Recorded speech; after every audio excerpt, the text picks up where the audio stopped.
দাঁড়িয়ে বলছে আমি হলাম আদম, मैं नूह हूं, আমি হলাম নূহ, मैं इब्राहिम हूं, আমি হলাম ইব্রাহিম, मैं इसहाक हूं, আমি হলাম इसहाक, मैं याकूब हूं, আমি হলাম याकूब, मैं इस्माइल हूं, আমি হলাম इस्माइल, मैं मूसा हूं, আমি হলাম मूसा, मैं दाऊद हूं, আমি হলাম दाऊद, मैं ईसा इब्न मरियम हूं, আমি হলাম ईसा, मैं मोहम्मद सल्लल्लाहु अलैहि वसल्लम हूं, আমি হলাম मोहम्मद।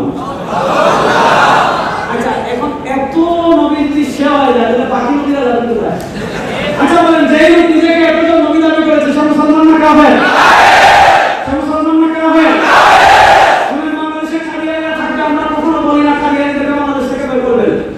ভালো করে বুঝেন, বাংলাদেশে তো হিন্দুরা আছে, বৌদ্ধরা আছে, ইহুদিরা আছে, খ্রিস্টানরা আছে, নাস্তিকরা আছে, সবাই আছে। কাদিয়ানিদের বিরুদ্ধে কথা বলেন কেন? আমরা সব জায়গায় বলি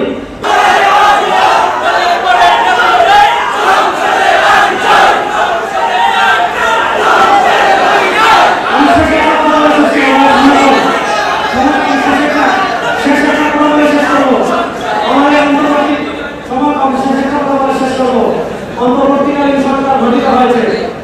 আমরা নানা কারণে আপনাদেরকে ধন্যবাদ জানিয়েছি। ডক্টর ইউনূস সাহেব বিমানবন্দর নামার পর প্রথম যে বক্তব্য দিয়েছেন সেই বক্তব্যে তিনি সংখ্যালঘুদের তালিকায় হিন্দুদের কথা উল্লেখ করেছেন, আহমদিয়া জামাতের কথা উল্লেখ করেছেন।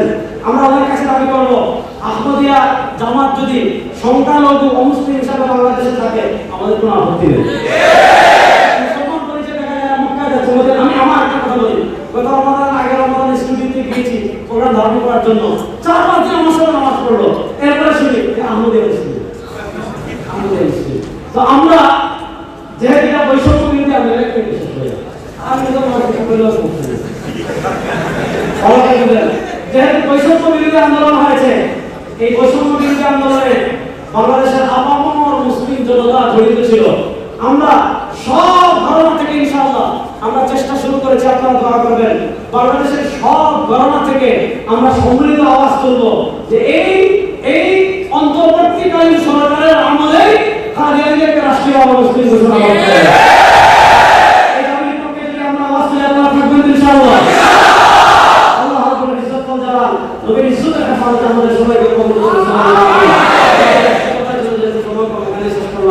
سبحانك اللهم وبحمدك أشهد أن لا إله إلا أنت أستغفرك وأتوب إليك إن أصبتك من الله وإن أخطأتك من الشيطان. السلام عليكم ورحمة الله وبركاته.